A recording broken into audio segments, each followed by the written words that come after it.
Roger, the clock is operating. We're underway. You're loud and clear. Roger, we're programming and roll okay. A little bumpy along about here. Roger. Stand by for 20 seconds. Roger. We're smoothing out some now, getting out of the vibration area. Roger, you feel max Q, flight path is... Roger, feels good through max Q and smoothing out real fine. Cabin pressure coming down by 7, okay, flight very smooth now. Sky looking very dark outside. All Roger, reading you loud and clear 7, Cape is go, we're standing by for you. Roger, Cape is go and I am go. Our capsule is in good shape. Fuel 103, 102, oxygen 78,100, cabin pressure holding steady at 5.8, amps is 2.6. All systems are go, indicating 6 Gs. Roger, 0 G, and I feel fine. Capsule is turning around. Oh, that view is tremendous. Roger, turnaround has started. Roger, capsule turning around, and I could see the booster during turnaround just a couple of 100 yards behind me. It was beautiful. Roger, 7, you have a go, at least 7 orbits. Roger, understand go for at least 7 orbits. The Friendship 7 can see clear back a big cloud pattern way back across toward the Cape. We're all set. This is very comfortable at 0 G. I have nothing but very fine feeling. It just feels very normal and very good. Have very little dirt floating around in the capsule, just a little bit. And preparing to take xylo still at present time. This is Friendship 7. The head movements cause no sensations whatsoever. Feel fine. Reach test, I can hit directly to any spot that I want to hit. I have no problem reaching for knobs and have adjusted to 0 G very easily, much easier than I really thought I would. I have excellent vision on the charts, no astigmatism or any malfunctions at all. I feel fine so far, over. Roger, understand. This is Friendship 7, have beautiful view of the African coast, both in the scope and out the window. Out the window is by far the best view. Part of the Canaries was hidden by clouds. Roger, how you doing, Gordo? We're doing real fine up here. Everything is going very well, over. John, you sound good. Roger, control fuel is 90,100, oxygen is 75,100, amps are 22. All systems are still go, having no problems at all. Control system operating fine, over. The only unusual thing I have noticed is a rather high, what would appear to be a haze layer, up some 7 or 8 degrees above the horizon on the night side. The stars, I can see through it as they go down toward the real horizon, but it's a very visible single band or layer pretty well up above the normal horizon, over. Shortly, you may observe some lights down there. You want to take a check on them out to your right, over? Roger, I'm all set to see if I can't get them in sight. Roger, I do have lights in sight on the ground, over. Do you understand? They're just off to your right there? That's affirmative. Just to my right, I can see a big pattern of lights, apparently right on the coast. I can see the outline of a town and a very bright light just to the south of it. On down. Roger, the lights show up very well, and I'll thank everybody for turning them on, will you?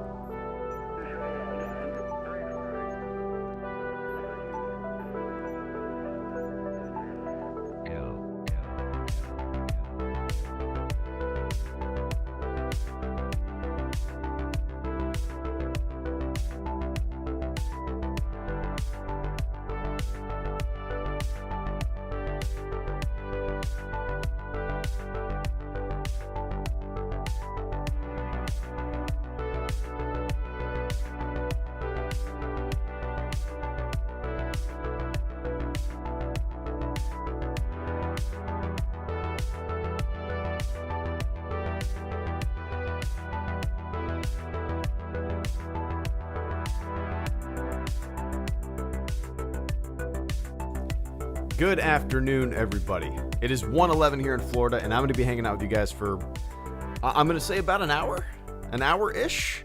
We'll see. So yeah, I hope you're having a fantastic Friday. I haven't streamed in what, like maybe it's been like 3 days or so. Shit just kept coming up. Last night we ended up having our fantasy football draft. Kind of a last minute thing. We didn't know when we were going to do it. Usually we do it in person as much as we possibly can. You know, the buddies that are in town.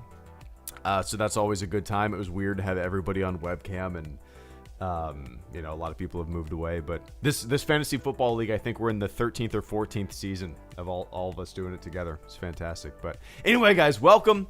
Hope you're doing well. I got my handy dandy mug of coffee here. These coffee afternoon streams are always a thing. Sundered Blips, Vince Wynn, Elijah Neal, Dave, Matthew, Stewart, Steven Siller, Henry Lewis, Carter Lovejoy, Mayan Freiter, is that 100,000? Steven S079, everybody that I did not mention, welcome, guys. Let's shoot the shit. I have High Republic on my mind, but as all these streams, as is the case with every stream that I do, we always end up talking about all sorts of random shit, right? But yeah. Anyway, guys, welcome.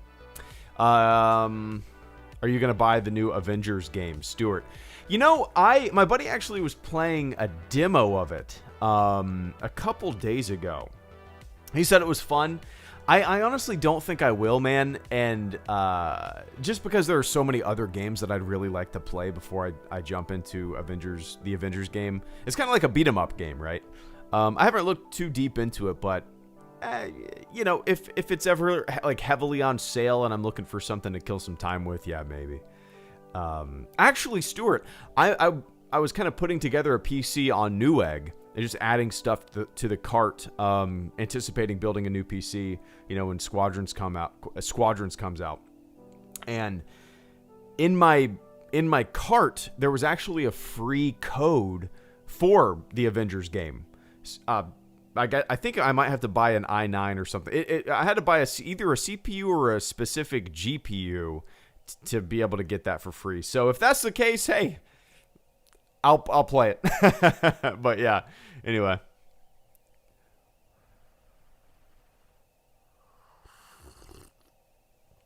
No, I haven't read any of the excerpts from the High Republic novels, Henry. Kind of saving it, man. Like, I'm in no rush. I'm really looking forward to Light of the Jedi, just because. I find that food sec. delivery trackers adds a layer of suspense to waiting on them to knock on the door. Instead of just someone's knocking, you're just sitting there. Waiting on those thuds. I'd claw. Yeah. Vince, thank you so much, man. I greatly appreciate that first super chat and channel support of the stream. Give me one sec. Yeah, Henry, I'm really looking forward to it. So I haven't read any of the excerpts. Definitely, I'm probably not gonna end up reading any of the comics or the young adult stuff. Never been a big comic book reader. You know, growing up, I read some Superman stuff. That's really about it. Like my entire life. I would occasionally have some Star Wars comics, but it was never really my thing. Comics have never really been my thing. I've tried to get into them so many times, you know. I love comic shops. And growing up, I always talk about Titan Comics in Atlanta. It does not exist anymore. The one that I used to go to, at least, but yeah, I don't know why I've never been able to get into them. Don't know why, man. Don't know why. But yeah, anyway. Vince Wynn, thank you so much for the super chat and channel support. I greatly appreciate that. Vince says, I find that food delivery trackers add a layer of suspense to waiting on them to knock on your door. Instead of just, oh, someone's knocking, you're just sitting there waiting on those thuds. I don't know, LOL. Yeah, and it's kind of, since my neighborhood is like studs now, it is brand new. It is a brand new neighborhood. It's kind of funny because the GPS doesn't really find it.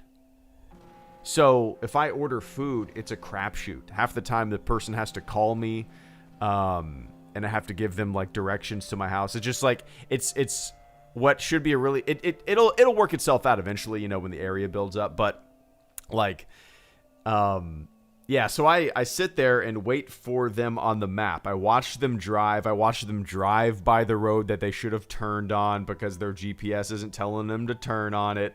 You know what I mean? It's just kind of funny. Yeah, I've gotten to the point, Vince, where like, obviously we were doing food delivery constantly at the beginning of all this shit. We've done it a few times in the past couple months, but I've kind of gotten, I'd rather go pick it up myself. With the delivery fees, the tip, after all of that, you could be paying for another meal, you know, with those fees.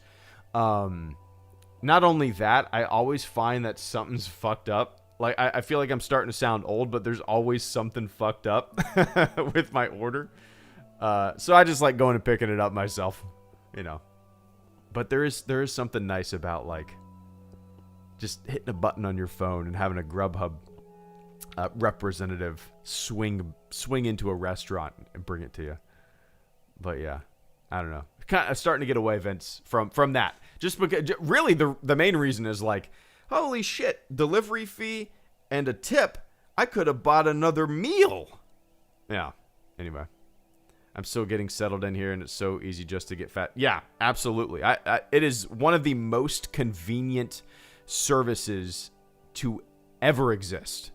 Is food on demand from anywhere to you.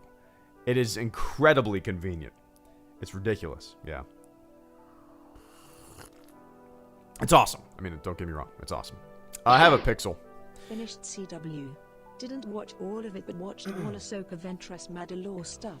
Didn't care for Mantis or Yoda's drug trip. Benjamin B, thank you so much. Andrew Harris and Tragic Toast, thank you guys so much for the super chat and channel support. I greatly appreciate that. It looks like Andrew Harris, Tragic, and Benjamin. Andrew Harris says, I am procrastinating on a project I need to do. Well, then what the hell are you doing here, Mr. Andrew? You got a mission you got to knock out before you jump on live streams or before you start having some fun, right? You just answered your own conundrum. You shouldn't be here listening to my dumb voice, Andrew. You should be knocking that project out that you're putting off. Oh, one sec. Today. 5 Zark and 6 was heartbreaking. If you like the normal people stuff and moral conundrums in CW, you really should play KOTOR 2. Benjamin B, thank you so much once again, man. I greatly appreciate that. Give me one sec. Yeah, Andrew. Yeah, well, yeah. I don't need to say anything more. I appreciate the channel support, but I would appreciate you jetting and knocking out the thing that you need to do. Put on some headphones, man. Zone out. Knock out what you got to do. Because, yeah, work now, play later. Do it to it. All right, man. I appreciate it. I expect not to see you here until it's done. But thanks, man. And Tragic Toast, let me take a quick sip of the old coffee. Where did it go? There we go. Tragic Toast, thank you so much for the channel support. Tragic says, I'm really excited for High Republic, as am I. But I don't want SJW crap shoehorned into it. I just want good Star Wars content to listen to at work. I used to do that a lot, man. I used to, when I had a commute, which was pretty sizable, I'd listen to audiobooks, podcasts, and yeah, I found that listening to audiobooks, I'm like into science audiobooks, not necessarily science fiction, but kind of, you know, yeah, science books. So I would listen to them while I was either commuting or at work. And I actually miss that, man. I miss having that kind of, that time to, I don't know, deflate a little bit or listen to something. And yeah, I don't know. But so the whole SJW crap shoehorned into it. I feel like I'm really good at sussing out when I'm being preached to. I just feel like the shit that people have bitched and moaned about that they think is preachy to them, I don't get it. You know, I don't see the things that, I just haven't felt that, you know. I mean, Star Wars and politics, Star Wars and cultural relevance, go back from the beginning when you listen to what Lucas said about the original Star Wars being about Nixon, you know, and all that kind of stuff. So, you know, it's the things that people bitch and moan about you can find in anything. I don't know, man. just, yeah, I feel like a lot of people go into certain projects looking for things to be outraged about. Does that make sense? You can go, I made a video about it. You can go back and look at what people said about Ahsoka on the internet when the 2008 Star Wars first came out. And holy fucking shit. You think people were harsh on the characters and stuff like that nowadays? People were super harsh, equally so, to Ahsoka. What people said she represented. All that kind of Mary Sue stuff, and people I don't think the term SJW existed back then. It definitely didn't. But if it did, I fucking guarantee those forums would be overflowing with that same kind of, parroted pull string language that we hear from certain folks on the internet nowadays. You would hear that shit back then if this kind of language and acronyms and whatnot existed back then. So, just enjoy what you enjoy. Listen to it, read it, man. I'm super excited. The High Republic is exciting to me just because it is a new era in Star Wars, and I've been wanting a new era, to jump into for a really long time. And we're getting one. I actually kind of hope we get TV show, movies. It would be great. If we don't, cool. I mean, I'm gonna hopefully enjoy the books. If I don't like the books, fine. At least it's a new era. I gave it a shot. I don't like being 34 years old and growing through 3 generations of Star Wars movies and seeing 3 generations of Star Wars fans. I'm not one of the people who expects to like every single piece of Star Wars. I don't think that's realistic.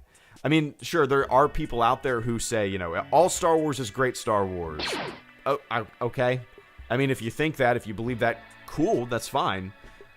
I don't necessarily agree with that because everything is very subjective, and what I like, you might not like, and what I don't like, you might like. There's like very... Yeah, anyway, I'm really looking forward to it. Tragic.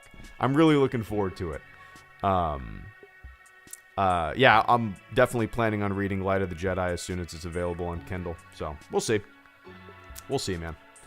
I really hope I like it. I get the vibes that it's going to be, really, I don't know. I'm really hoping it's going to be just this sense of a grand adventure. And I kind of get the vibe of some, like medieval knights in shining armor. When they're, the Jedi lived by... I feel like we're going to see the Jedi lived by a very strict code or have a solid moral compass that doesn't waver too much. And I think maybe this, the High Republic will be that, the kickstart of where we start to see them maybe being a little more, the Jedi as an order being a little more provocative, a little more open and out there, a little more offensive rather than defensive, if that makes sense, But anyway, tragic. I appreciate it, man. Let me take another quick sip of coffee. I hope you're excited. I'm looking forward. Like I said, I'm not going to read the comics. I might. I take that back. I might end up reading the comics. Just out of curiosity. Shit, I've been curious about Dr. Aphra since those comics came out. I've never read a single one. I would love to. But like I said, I just have a hard time getting into comics, man. Star Wars has always been a giant mix of westerns, knights, samurai, and World War II. I'm really into Arthurian stuff, and HR seems like the Jedi version of Camelot, some sabers with Excalibur-like influence. Steven Siller, sorry guys, I am super long-winded. Here we go. Let me see. Let me see. Okay. Make sure I got the order right here. Okay, so I got Benjamin B., Tidy Wire, Tragic Toast, Baggins, Steven Siller. All right, guys. I think that's the right order. Cool. Benjamin B., thank you so much for the channel support. I know you were watching the Clone Wars. You mentioned it a couple days ago. Benjamin B. says, finished Clone Wars. Didn't watch all of it, but watched Maul, Ahsoka, Ventress, Mandalore stuff. Didn't care for Mortis or Yoda's drug trip. Benjamin B. also says, I'll be watching The Citadel today. 5's arc in 6 was heartbreaking. If you like the normal people stuff and moral conundrums in Clone Wars, you should play KOTOR 2. I know. So Ben has been, like, I feel like every time Ben pops on, he tells me to play KOTOR 2. 2 specifically, KOTOR 2. I need to pull the trigger, Ben. I need to eventually just dive in and do it. Maybe one day when there's like a long, well, we have a long weekend this weekend. It's a 3-day weekend. Yeah, so maybe I'll find some time this weekend to fire it up and play it for an hour or two on a stream. Not promising anything. I know I have family in town, and we have plans tomorrow and plans Sunday. So maybe Monday. We'll see. But yeah, so Mortis was interesting. It's definitely not one of my favorite arcs, Ben. I liked it. I liked that they started getting weird with it. The same with Yoda's drug trip. That was at the end of season 6, right? I like that they started getting a little more experimental and weird with things. It's not necessarily my cup of tea. It's not really an arc or episodes that I would point to as, definitely wouldn't point to them as favorites. But I can look at that and appreciate them taking some chances. Even if it's the direction that, even if it goes in a direction that I'm kind of whatever about, I kind of appreciate the effort to get a little weird with it. Oh shit, my microphone stand, I can see the screw about to pop out. It is hanging. You might hear a crash here in the next 40 minutes. Anyway, but yeah, there's nothing wrong with ping-ponging between different arcs. I'm one of the kind of people who, if you don't have time to watch all 100 and blah, blah, blah episodes, and you really want to just kind of focus on the meat and potatoes, the arcs that are most important, the ones that people talk about the most, the ones that impact the story overall, the ones that rank as most people's favorites. If that's what you want to focus on, there's no reason not to. I'm not one of the kind of people, you need to watch it all. You need to watch it all. I mean, if you have time, sure. But if you really want to focus on the meat and potatoes, that's what's important. But yeah. Yeah, Five's arc. There's I feel like I watched the show in chronological order. So it's hard for me to sometimes I remember where Five's arc was in 6, but it's kind of hard for me to remember where certain episodes or arcs were at in the overall like start to finish release order of the show. Does that make sense? Since I watched it in chronological order, and a lot of I would say the first half of chronological order is actually kind of all over the place. Which was actually surprising to me when I first started watching the show. I didn't realize how all over the place it was. But I feel like the show kind of, came to a point, everything kind of started to get way more linear as the seasons went on. At least that's my understanding from watching it in chronological order. But yeah, man, eventually I'll play some KOTOR 2. Eventually I will.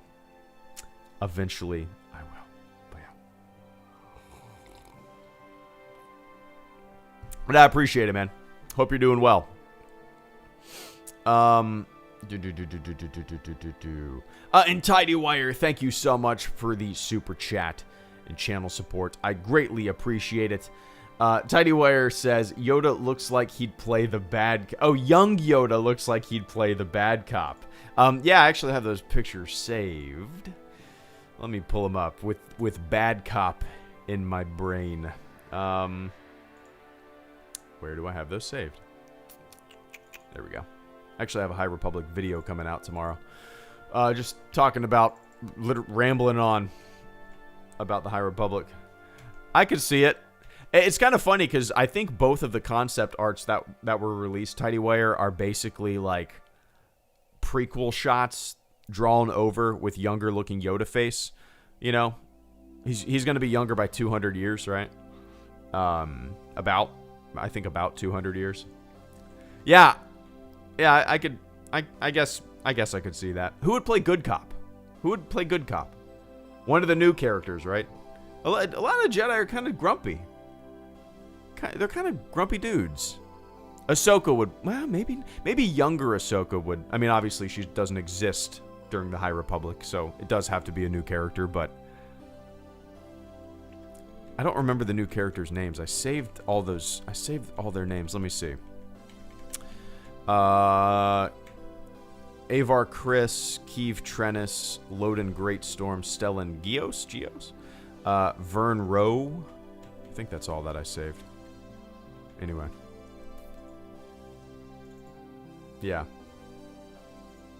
It's kind of funny, like, well, I guess Yoda's gonna be there with the new comic series that are coming out. I was gonna say, oh shit, did I click on a WAV file? No.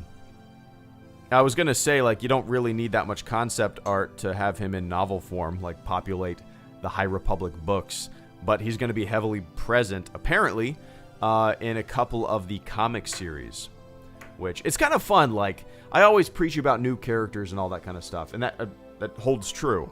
But it is kind of fun to have a character that lives so long and can populate, I mean, potentially 900 years, you know, different eras of Star Wars, and have this common thread go throughout the entire saga. You know what I mean? It's kind of fun to have an entirely new world, a new era, new characters, new situations, new stories, but have this common thread of Yoda kind of sewn throughout it. It's kind of neat, you know. But anyway, Tidy, I appreciate it, man. And Tragic Toast, once again, thank you so much for the channel support this afternoon. Tragic says, I can understand that. Ahsoka is one of the best characters. She's awesome. Yeah, it's like I said, it's really interesting to go back. I've made numerous videos where I utilize the, I don't even remember what it's called, the Wayback Machine? Is that what it's called? The Internet Archive? It's called something like that. Where I go into old shutdown forums and explore and read about what people were saying, like in 99 or 2008 when the Clone Wars came out, about characters and reviews and stuff like that. It's really interesting. So, yeah, if you haven't seen that video, it's just kind of fun to explore what people said about characters back then. But yeah, Ahsoka is, without a doubt, my favorite character from the Clone Wars, both new and old, like, in terms of existing solely in the Clone Wars, or kickstarting in the Clone Wars, and my favorite character in the Clone Wars with characters that we're already familiar with, if that makes sense. Yeah, she was fun to watch go from kind of a scrappy kid to a steadfast leader, you know. Because I think anybody that watched the Clone Wars, at least I did. I started watching the Clone Wars only, you know, October of 2017, I think, is when I started it. So, yeah, Ahsoka didn't really, you know, she was young, immature. I don't think very many people probably liked her. I mean, maybe there's a good chunk of people who liked her right off the bat, but I think the point of the character was to be this, like, immature young kid that you watch over 7 seasons grow into a tactician, a steadfast leader, someone with a moral compass, someone who, you know, when she sees the hypocrisy, is able to kind of disconnect herself from an organization that she was a part of for so long. You know, she really grows into being a great character, and it's awesome to see. So yeah, she's without a doubt the strongest character, in my opinion, in the entirety of the Clone Wars. But yeah, anyway, I appreciate that, Tragic. And Baggins, thank you so much for the super chat and channel support. Baggins says, it's good to see you, Baggins. Baggins says, Greedo, do you know that the Mandalorian is in season 2? I did. I think I heard that from Movie Man 69718700 on Twitter. I believe he had like an anime avatar. With like, yeah, an anime avatar and like 15 numbers after his fucking name or something like that. Yeah, I did hear that. Somebody gave him the scoop. Oh, see, I was right. Been saying it for 10 damn years. Ain't I been saying it, Miguel? What movie? But Baggins, I appreciate it, man. Oh, there's so much goofy shit. So much goofy shit on the internet, man. So much goofy shit. It's just, it's like, what sucks is that, and I'm a broken record at this point. I say this all the time, but I've been, doing the Star Wars YouTube thing for 9 years, and I've seen literally thousands of rumors come and go. And what sucks is that I feel like I have a pretty strong bullshit detector, right? Pretty strong bullshit detector. Especially when the bullshit comes from the same people over the past 5 years or so. But what sucks is that you see people get sucked into the bullshit. People that are just cruising the internet, looking for some interesting Star Wars tidbits. They get sucked into the bullshit, and when the bullshit that the bullshitters were trying to bullshit doesn't happen, or is nothing like what the bullshitter said it would be, you see the people that were innocently just looking for information, or like we all used to do when we were kids. I used to cruise the internet for episode 1 information back in the day when I was a kid. And I could have got sucked into any of these bullshitters bullshit, right? And it just kind of sucks knowing that there's a sizable chunk of people that are just innocently looking for new Star Wars information out there. And that they're eventually gonna, or some of them are eventually gonna get sucked into believing some bullshit. It's just inevitable. I guess a bullshit detector is like a muscle, gains strength and bulk with time, and eventually it's just like an appendage that you can control. And it's, Anyway, Baggins, cheers, man. It's good to see you. Hope you're doing well.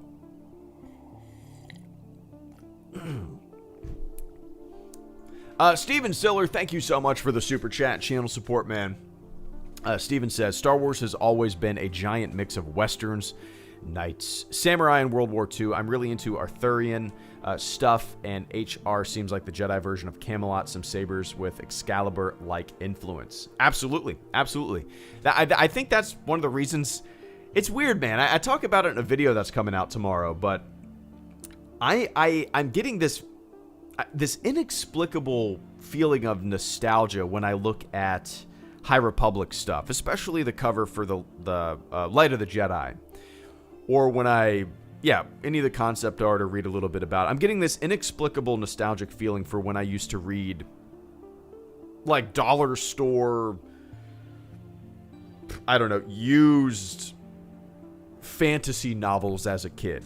I would read shit like Betrayal at Krondor, random ass fantasy novels that I barely even remember the names of. I would just pick them up because they had a dragon on the cover, and I wanted to read something about knights in shining armor.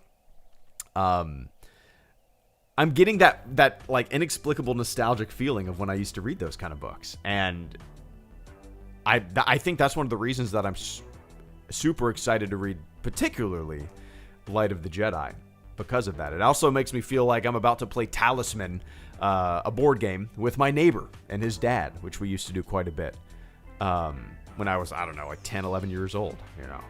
It's just giving me these these feelings that, I used to be into that kind of stuff back in the day.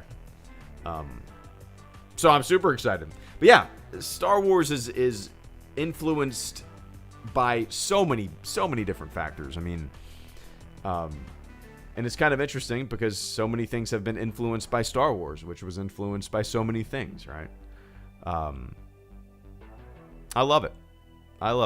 It's a lot of things are homages. A lot of things are shot for shot. A lot of character concepts are pulled from movies.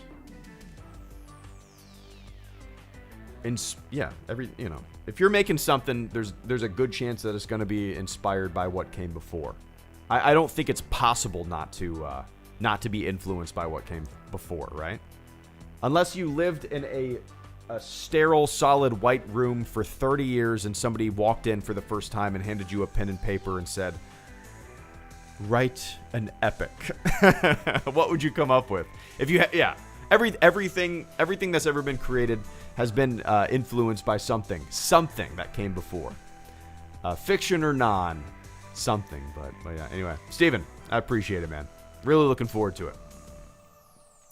But yeah, anyway.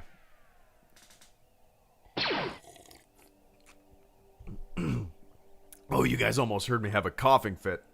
My coffee almost went down the wrong pipe, man. Woo. Anyway. There we go.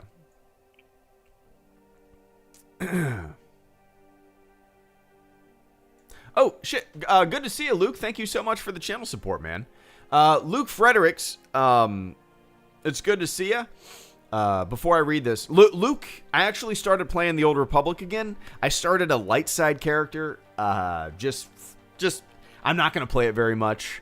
I played it for a couple hours already, maybe this month. No, not this month. In the past 30 days, I say.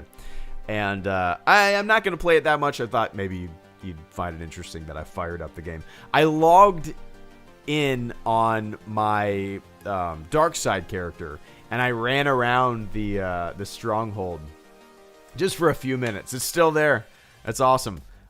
Luke actually, when I started playing the Old Republic, this was like 2.5, 3 years ago or so. Luke was spearheading everything about me playing the Old Republic. He created a guild stronghold. We had 200 members running around. It was awesome. It was awesome. I miss that, man. But it's good to see you. I hope you're doing well. Luke says, I'm really annoyed how Lucasfilm treated Finn. Such a waste. I feel like this corporate marketing research film by committee method of making films is going to poison a lot of projects. Yeah, I agree. I loved how Finn... See, I'm kind of torn because I loved how Finn was in The Force Awakens. And I liked how Finn was in The Last Jedi. It's just the circumstances of Finn's... How Finn... It's the circumstances that Finn and Rose found themselves in. That overall Canto Bight plot is what I didn't care for, right? But I don't even fucking remember him in The Rise of Skywalker. There's not much that I remember about that movie. But yeah, I'm having a hard time thinking of a scene that Finn was in The Rise of Skywalker. I mean, I'm sure you know, Luke, I didn't care for that movie. It's weird. I can remember Zori Bliss, and why I remember that character's name, I don't know. But I can remember Zori Bliss scenes in The Rise of Skywalker more than I can Finn scenes. That's weird. Yeah, the idea from the jump, like I was super excited to go on Finn's journey in The Force Awakens. I remember all the marketing material, a stormtrooper detractor. It was set up so awesome. I loved it. I think The Force Awakens is definitely like the more concise movie, focused movie, and I thought Finn in that movie was great. The Last Jedi, I thought he was fine in it, but it's the circumstances that they found. And then The Rise of Skywalker is just, I don't remember a single goddamn scene. It's crazy. But so I'm kind of torn because I want filmmakers to make the movie that they want, and if a filmmaker doesn't feel like they want to focus on a certain character, whether that be Finn or Rey or Kylo or Luke or anybody, I feel like a creator should have that kind of that freedom, but at the same time, The Rise of Skywalker, to me, was such a goddamn mess. And if you like it, I'm glad you do, but, it's just not my cup of tea. And actually, now that I think about it, really, why do I remember Zori Bliss scenes more than Finn scenes in that movie? Yeah. I don't know. Do you get the feeling... See, I didn't get that corporate marketing research film by committee method. I didn't get that vibe with The Force Awakens or The Last Jedi. I definitely, and I'm with you, Luke. The more cooks in the kitchen, the more you try to make a movie with market researching or what are those called? I don't know, where you get people in field testing shit. It takes the soul out of making a movie, right? It takes the soul and creativity. It's as bad, if not worse, than having like executives trying to meddle with what your creative people are good at doing, right? I didn't get that vibe with The Force Awakens or The Last Jedi. I can feel that vibe with The Rise of Skywalker, and maybe that's why it didn't feel... It felt kind of soulless to me. My buddy, when we got out of the theater after watching it, we were just like, yeah, it just felt like a... If it didn't have Star Wars on the name, it just felt like a generic summer blockbuster. It just felt as generic action blockbuster as, that would come out. And just you watch it and you forget about it. But I don't know. Anyway. Luke and Finn. Oh, speak of the devil, Finn. It's not the Finn. But Luke, give me one sec, Finn. Luke also said, also Rose felling Finn, the child soldier. That war is bad, is laughable. Finn should have been communicating that to Poe, the glory-chasing war hero. Wait, let me read that again. Okay.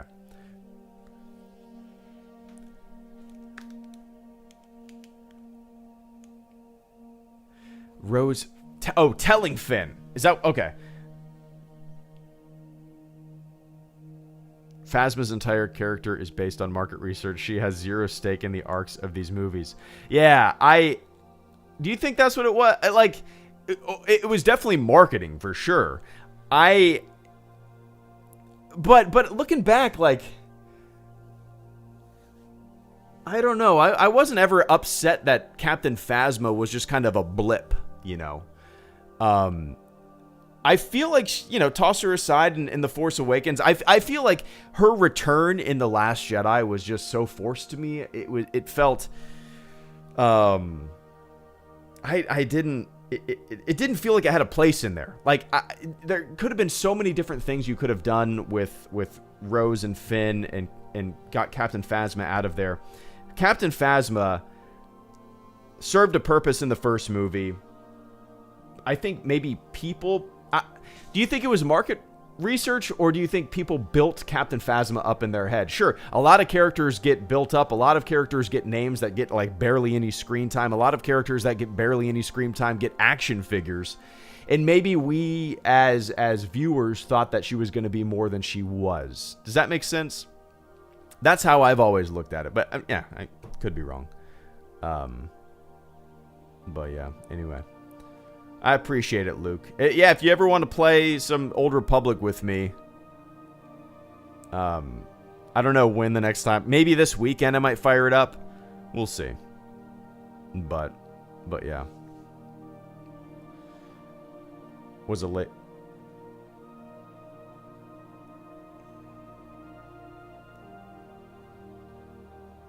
She was a toy. Yeah, there's a lot. I mean, that's the thing with Star Wars. I feel like Phasma is a really good example of a lot of characters in the whole of Star Wars that... I mean, look at Boba Fett, right? A few minutes of screen time in the original trilogy.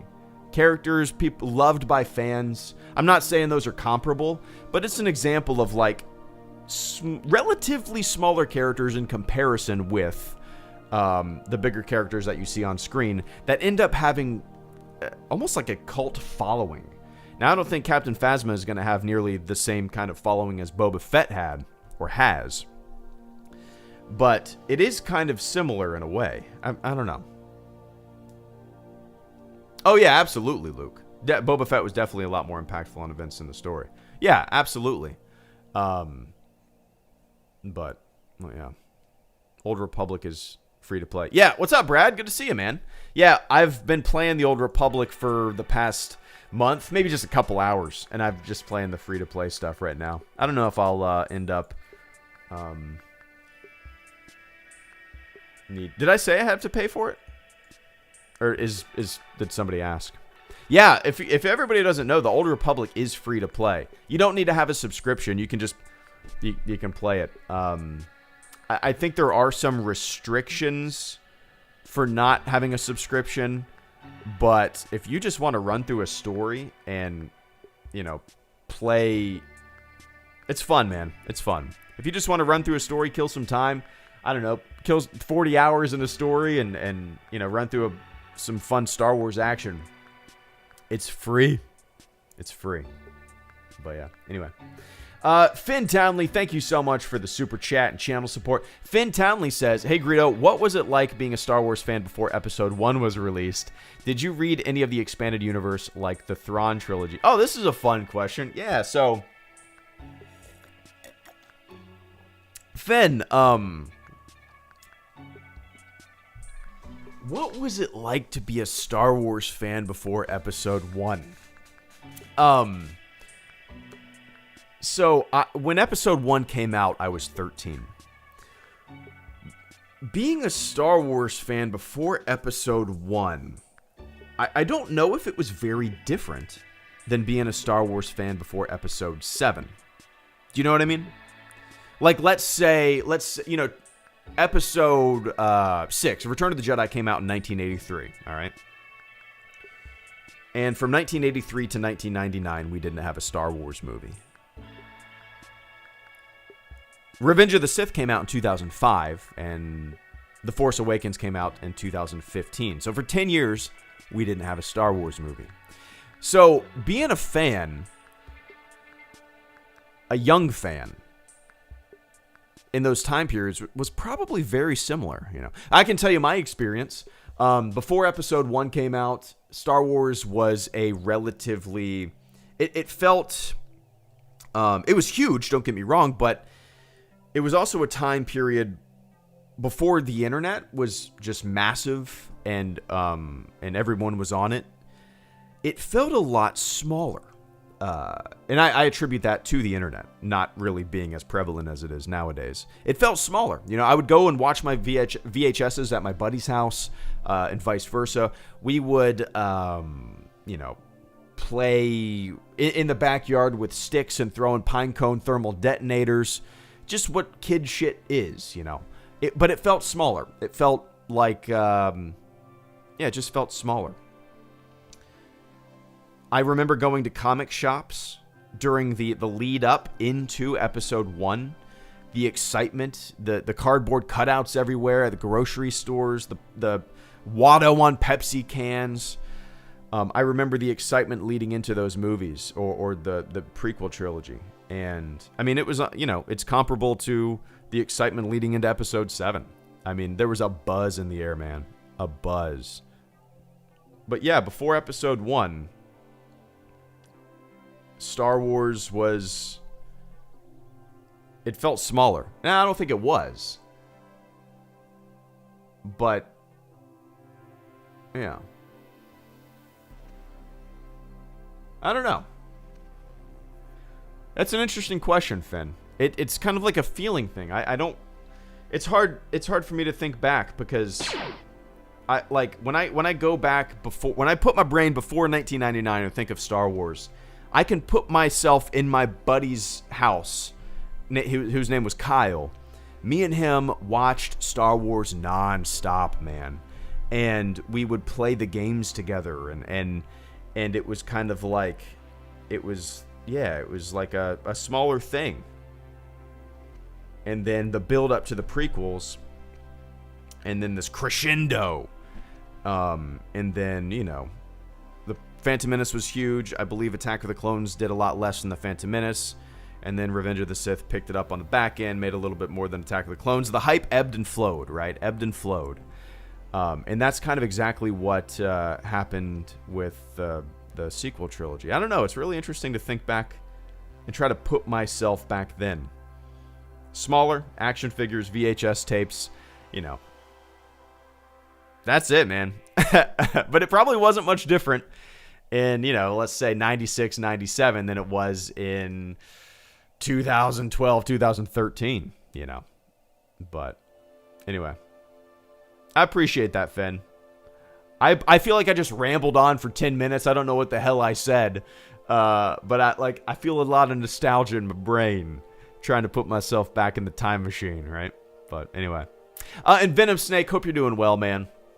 Venom Snake says, or asks, are you hyped for the upcoming Civil War? The IRL Civil War? No, we're, is there a Civil War Part 2? No, dude, if you're talking about the in real life Civil War, I don't think that's going to happen. I think the vast majority of people, how do I put this? No, I don't think that's going to happen. If you spend all day, like whenever I open my Facebook up, man, I just see people arguing. My personal Facebook, I see people arguing that I respect. I see people sharing obvious bullshit that I respect, like fucking conspiracy theories that are so goddamn stupid. But I respect these. It boggles my mind. So if you sit there all day on Facebook or whatnot, yeah, you can see that there's like, I guess you could sense that there's a buzz, tension in the air. But I don't get that vibe when I talk to regular people, right? I think the internet, social media amplifies the loudest voices. I think. Yeah, I think things are a lot better than what social media maybe projects out there. If that makes sense. I don't know, man. I'm not worried. What really worries me is the inability, and especially just the best example is like just Facebook. I'm sure you all experience it too, right? You open up your personal Facebook, and it has nothing to do with left and right, Republican or Democrat. It has nothing to do with that. I'm a boring ass centrist, man. As much as people try to pigeonhole me into different camps, which is hilarious to me. But when I open up my Facebook and I see people sharing just shit that takes 10 seconds to debunk, or sharing shit from like obvious bullshit Facebook pages, like meme sites, it bums me out, because people are so susceptible to bullshit that it's hard to like reason or have a conversation with certain people, because they are so susceptible to bullshit. And you try to go, that's not true. Hey, that's not true. Or you should look into that a little bit more, because what you're arguing against is actually not right. You know what I mean?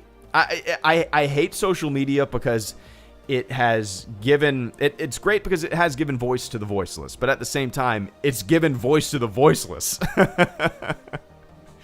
Anybody with paint can make up the most inane bullshit, like low voltage brainwave nonsense, and throw it up on Facebook, and I'm gonna share that. I'm gonna share that. It just goes down the water slide of dumb, and it just splashes in, and before you know it, 150,000 people have seen this stupid shit that A, isn't true, and B, with 15 seconds of Googling around would prove to not be true. I can't stand it, man. That's why I don't really go on social media. I will post on like my HelloGreedo Twitter. From time to time, you know, some weeks I'll go posting a couple times, and then some weeks I'll go posting every day. But I never have conversations on there. I never want to argue with people. I don't understand why people do that. There's certain like Facebook, or not Facebook, but Twitter accounts in the Star Wars fandom, or people that like are adamantly against the newer movies or stuff. They're on there all day. It's like every 10 minutes they're tweeting somebody, and I sit back and I'm like, I hope it's not one person behind the thumb of this phone, of this Twitter account. I hope it's not one, because that is the saddest shit imaginable. I hope there's like 10 people that collaborate on this Twitter account. You know what I mean? Because if it's one person, if it's one dude sitting behind a Twitter account, arguing with people from the time they wake up to the time they go to sleep, that That's fucking sad. Can you imagine a bigger waste of time? Ah, man. Anyway.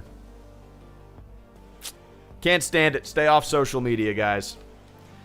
If you're trying to argue with your family on Facebook about them sharing stupid, dumb, fake shit, it's not going to help anybody.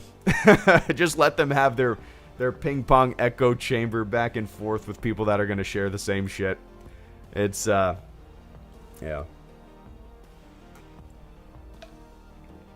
I don't bring it up on every live stream.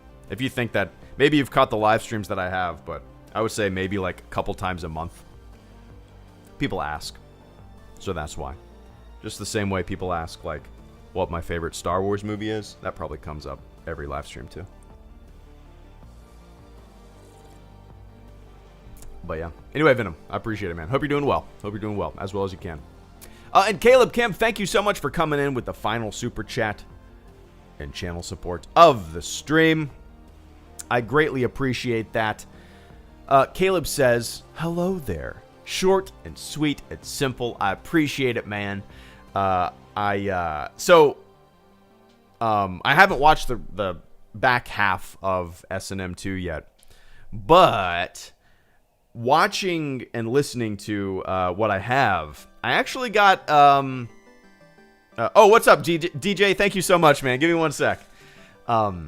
Caleb, so there's a direct line of thought from you telling me that S&M 2 was coming out, or existing. Me listening to it a little bit and going, oh shit, I want to listen to a bunch of stuff that I used to listen to back in the day. Which turned into, oh, I can probably listen to an entire album while I run. Because I go on these like 6-7 mile, 45-minute runs, right? I could probably listen to an entire album. So my goal over the next few times that I go on a run, or maybe the next month or so, is to just listen to entire albums on my runs of albums that I used to listen to as a kid, right? So tomorrow, or maybe tonight, I'm going to run to Silverchair Frog Stomp. Because I love that album when it came out. 96, I think it came out. Or 90, let me look this up. 95, 96. Silverchair Frog Stomp. 95. So yeah, I was 9 when that album came out. And I listened to the shit out of that. Oh, man. So, yeah. Yeah. So, Caleb, thank you for planting old music that I listen to in my brain. I don't know what I'll listen to after Frog Stomp. Maybe a Pearl Jam album, or I have no idea. I'll have to go down a rabbit hole of like 90s grunge alternative rock that I used to listen to, right? But anyway, I appreciate that, man. And DJ Kinto and Lego Star Wars fan, thank you guys for coming in with the final super chats before I jet. My back teeth are floating.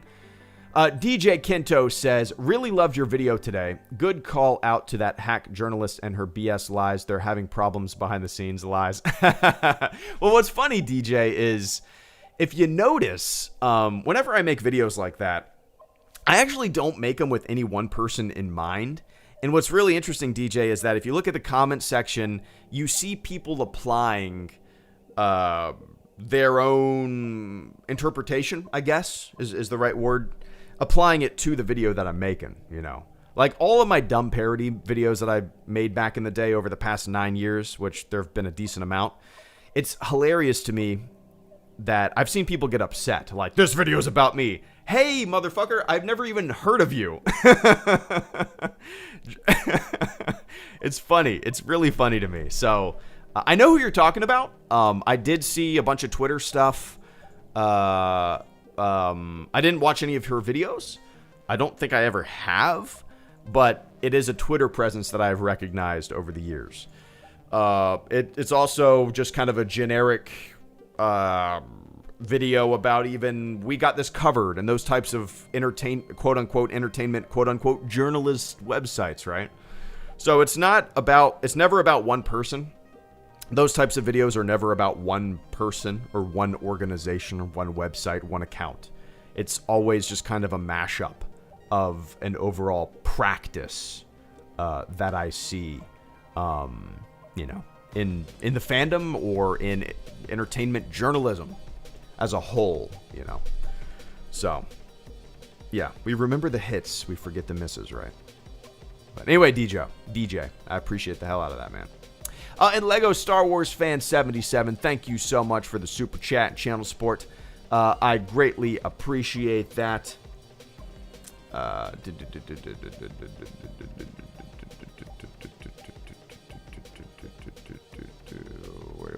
did we go? Lego Star Wars Fan, there we go. I thought I missed it. My dad and I talked about Rogue One when we often debate over Jyn Erso. He thought she was a well-developed character. I thought she was bland. How do you think he can argue that? Well, you know, Lego, I think it's been a long time since I've watched Rogue One. Out of all of the characters in Rogue One, I think she's definitely has the most character development out of everyone. I think she, you know, man. And it's kind of difficult to say because when we look at Star Wars as a whole, Lego Star Wars Fan 77, there's so many characters that we have so much material with, right? Or multiple movies with. It's really hard to judge Rogue One, the character development, against a lot of other Star Wars projects because we do get to spend so much more time with a lot of other characters and a lot of other Star Wars projects. And Jyn Erso, just one movie, right? It's so, in terms of developing that character for that movie, I don't know what else they could have done. You know, saw her as a kid, kind of jumped right to the point. I'm kind of in between the mindset of you and your dad, I suppose. I think in terms of all of the characters that show up, the entire ensemble in Rogue One, I think Jyn Erso is without a doubt the most developed character. Now, was she well developed? Given the amount of time that they had, I think man, I'll have to watch the movie again. I don't know. What do you guys think? I know a lot of people love Rogue One, Lego. Like, it is one of my least favorite Star Wars movies. It is probably primarily because most of the characters kind of fell flat to me. My favorite character was Chirrut Imwe. And it's not like he was anything special. He was just kind of interesting and different, you know, in the movie. I wish there was more of him. But yeah, I don't know. I'm trying to remember, man. I barely remember that movie. It's probably been like 3 or 4 years since I watched it. I wouldn't mind revisiting it.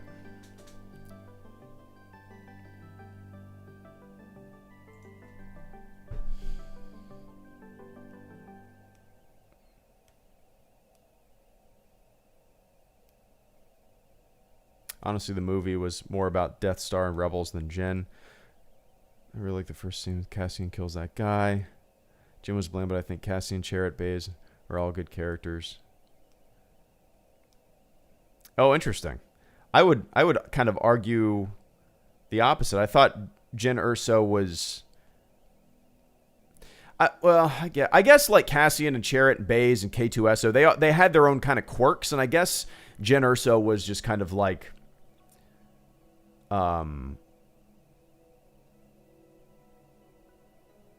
Yeah, I don't know. It was the circumstances. I don't know. I only remember the Darth Vader scene in Rogue One, honestly. Yeah, I'm kind of with you, man. Like I'm really struggling to remember specific scenes